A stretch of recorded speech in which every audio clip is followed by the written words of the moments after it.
Supreme court का decision आया, ये डिस्टेबलाइजेशन की कोशिश नहीं है तो और क्या। इसमें उन्होंने वो कुछ भी अता कर दिया जो मांगा ही नहीं गया था उनसे। अगर एक हुकूमत आ गई है जो मुल्क को बुहरान से निकाल रही है, तो मैं सुप्रीम कोर्ट के जजेस से ये अर्ज करना चाहती हूँ कि चलने दो इस मुल्क को। जिस शख्स को आप वापस लाना चाहते हो वो शख्स इस कौम का मुजरिम है। सुप्रीम कोर्ट के जजेस से अर्ज करना चाहती हूँ कि चलने दें इस मुल्क को। जिस शख्स को आप वापस लाना चाहते हो वो इस कौम का मुजरिम है। आपके लिए हम ये इतना आसान नहीं होने देंगे। हुकूमत 5 साल पूरे करेगी और अगर किसी ने इसको गैर मुस्तहकम करने या रखना डालने की कोशिश की तो उसके साथ आहनी हाथों से निपटा जाएगा। वज़ीर आला पंजाब मरियम नवाज की सुप्रीम कोर्ट के जजों को तंबीह। कहा, सुप्रीम कोर्ट ने पीटीआई को वो कुछ अता कर दिया जो मांगा ही नहीं गया था। हारे हुए शख्स को फेवर देने के लिए आइन को दोबारा लिखा जा रहा है। जब मुल्क में महंगाई कम और तरक्की होने लगती है तो ना जाने किसकी नजर लग जाती है। नवाज शरीफ ने तो IMF को खुदा हाफिज कह दिया था। IMF को वापस लाने वाला वही है जो अडियाला जेल में सजा भुगत रहा है।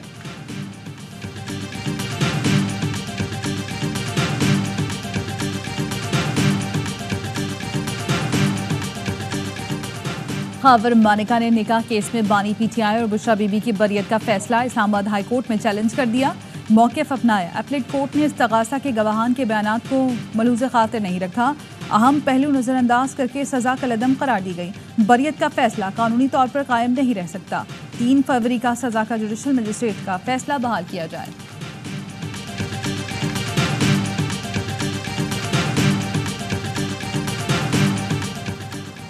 बानी PTI और बुशरा बीबी के खिलाफ तोशा खाना के नए रेफरेंस में तफ्तीश के लिए नैब टीम अडियाला जेल पहुंच गई। नैब ने बानी PTI और बुशरा बीबी का 8 रोज़ा जिस्मानी रिमांड हासिल कर रखा है। मुल्जिमान को 22 जुलाई को पेश रफ्त रिपोर्ट के साथ एहतसाब अदालत पेश किया जाएगा। नैब टीम रिमांड के दौरान मुल्जिमान से 5वीं बार तफ्तीश कर रही है।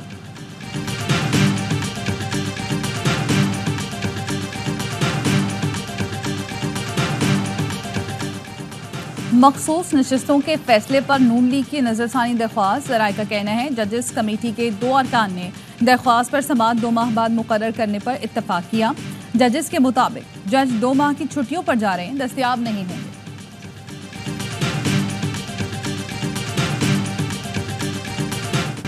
एडहॉक जजेस के नामों पर मुशावरत के लिए जुडिशल कमीशन का इजलास कुछ देर बाद होगा। जस्टिस रिटायर्ड तारिक मसूद और जस्टिस रिटायर्ड मजहर आलम मियां खेल के नामों पर गौर किया जाएगा। जस्टिस रिटायर्ड मकबूल बाकर और जस्टिस रिटायर्ड मुशीर आलम एडहॉक जज बनने से माजरत कर चुके। चीफ जस्टिस काजी फाइज ईसा ने एडहॉक जजों के लिए 4 नाम तजवीज़ किए थे।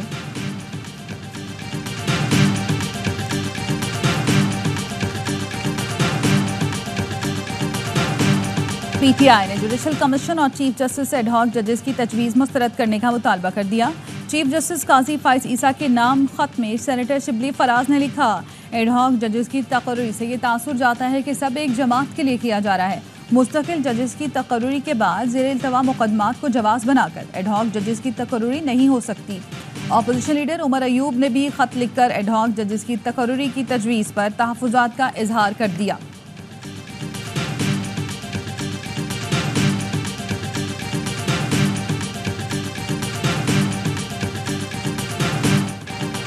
मखसूस नशिस्तों पर अडियाला में बानी PTI से मुशावरत की दरखास्तों की समाअत।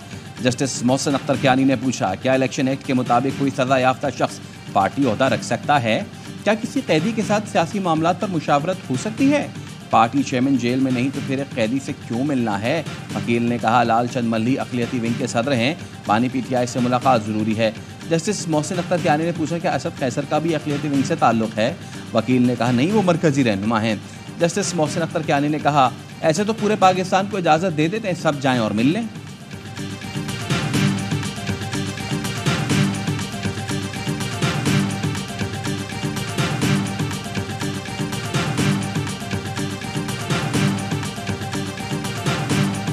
कल हमने अलकायदा का एक टॉप टेररिस्ट अरेस्ट किया है जिसका नाम अमीनुल हक है। CTD में FIR इसकी रजिस्टर की है under relevant sections of terrorism. American government की जो specially designated global terrorist list है उसमें ये जो है डिक्लेयर्ड है security supervisor of Osama bin Laden. CTD Punjab की बड़ी कार्रवाई, उसामा बिन लादेन के करीबी साथी और अलकायदा के कारिंदे अमीनुल हक को गिरफ्तार कर लिया। DIG CTD उस्मान अकरम गोंदल का कहना है मुलजिम का नाम अमेरिका और यूरोपीय यूनियन की दहशतगर्दों की फहरिस्त में शामिल है। गिरफ्तारी अहम है, तफ्तीश का आगाज कर दिया।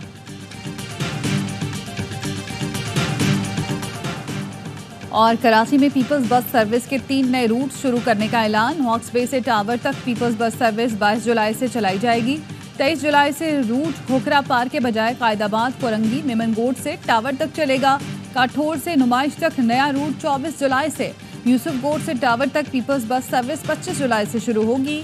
शजीर मेमन का कहना है रूट मुतारिफ कराने का मकसद शहरियों के लिए सस्ती सफरी सहूलियात की फराहमी है। मजीद नई बसें लाकर नए रूट शुरू किए जाएंगे। कई साल से श्रीलंका में कैद पाकिस्तानियों को 7 रोज में वापस लाने का फैसला। वजीर दाखिला मोहसिन नकवी और श्रीलंकन हाई कमिश्नर की मुलाकात। श्रीलंका में पाकिस्तानी कैदियों की वापसी के लिए जरूरी कार्रवाई जल्द मुकम्मल करने पर इत्तफाक। मोहसिन नकवी का कहना था इंसदाद मनशियात, बॉर्डर सिक्योरिटी पर बाहमी ताउन को फरोग देना वक्त का तकाजा है। श्रीलंकन हाई कमिश्नर ने कहा श्रीलंका पाकिस्तान के साथ ताल्लुकात को बहुत अहमियत देता है।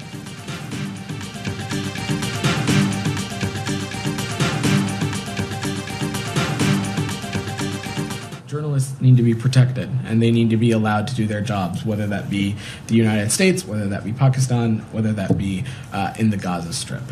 That is something that we feel strongly, and it's something that is deeply personal to the Secretary. It's obviously personal to us and this team, spending most of our days engaging with you all. सहाफ़ी पाकिस्तान, गजा या कहीं भी हो उनकी हिफाजत यकीनी बनाई जानी चाहिए। वाशिंगटन में अमरीकी वजारत खारजा के नायब तर्जुमान वेदांत पटेल की प्रेस कॉन्फ्रेंस। कहा सहाफ़ियों का तहफ़्फ़ुज़ और हिफाजत दुनिया में कहीं भी अहमियत की हामिल है। सहाफ़ियों को आज़ादी से अपना काम करने की इजाज़त होनी चाहिए। एंटोनी ब्लिंकन खुद सहाफ़ियों के मामले को देखते हैं।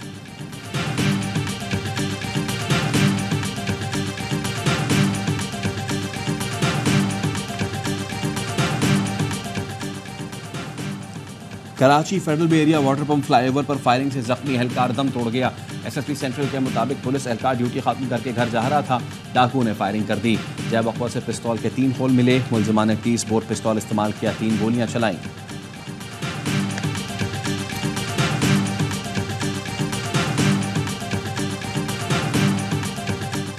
कराची के इलाके शाह लतीफ में इख्तियारात के नाजायज़ इस्तेमाल पर SHO को ओहदे से हटा दिया गया।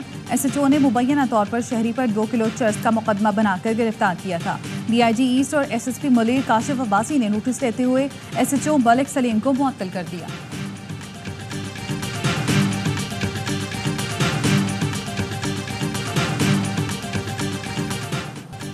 इसराइली फोर्सेस ने गजा में एक बार फिर पनागुज़ीन स्कूल पर हमला कर दिया। अक़वाम मुत्तहिदा के स्कूल पर बमबारी में 2 फ़लस्तीनी शहीद, मुतादिद ज़ख्मी। बुरीच कैंप पर हमले में 5 फ़लस्तीनी शहीद हुए।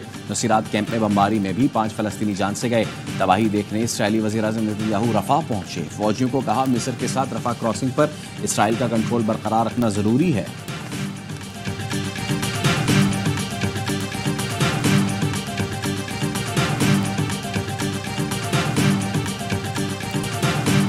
यमन के हौसियों का इसराइल के दारुल हुकूमत तल अबीब पर ड्रोन हमला, 1 शख्स हलाक, 7 अफराद जख्मी। इसराइल हमला रोक सका न दिफाई अलार्म बजे। यमन के हौसियों ने ड्रोन हमले को 7 अक्टूबर को हमास के हमले के बाद एक बड़ी कार्रवाई करार दिया।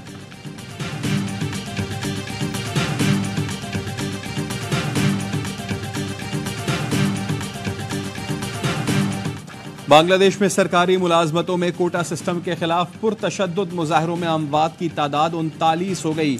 एक सहाफ़ी भी जहाँ बहक। मुजाहिरीन ने सरकारी TV के हेडक्वार्टर को भी आग लगा दी। पुलिस का मुजाहिरीन को मुंतशिर करने के लिए लाठीचार्ज और आंसू गैस की शेलिंग। हुकूमत का मुजाहिरीन से मुज़ाकरात का ऐलान।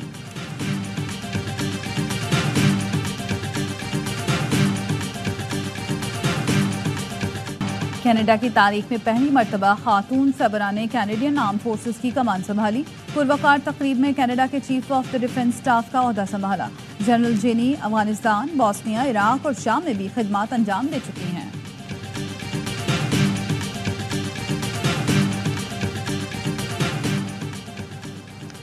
T20 वर्ल्ड कप में ICC को $150 मिलियन से जायद का नुकसान। रिपोर्ट्स में दावा किया गया है कि नाक़िस इंतजामात और अमेरिका में क्रिकेट के फरोग की कोशिशों के बायस ICC को $167 मिलियन यानी 46 अरब और 50 करोड़ से ज्यादा पाकिस्तानी रुपयों का नुकसान उठाना पड़ा।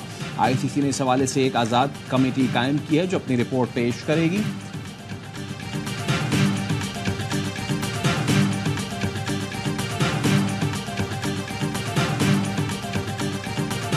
विमेंस एशिया कप का आज से श्रीलंका में आगाज। पाकिस्तान और भारत शाम 6:30 बजे दम्बोला में मध्य मुकाबले आएंगे। निदादार भारत के खिलाफ कामयाबी के लिए पुरअज़्म। इवेंट का इफ्तिताही मैच नेपाल और यूएई के दरमियान होगा।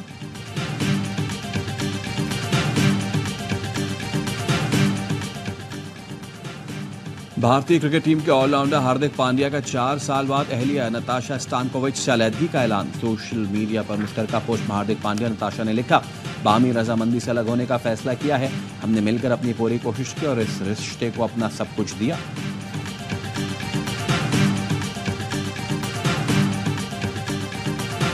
और हॉलीवुड अदाकार टॉम क्रूज के मिशन इम्पॉसिबल 8 की शूटिंग के दौरान खतरनाक स्टंट।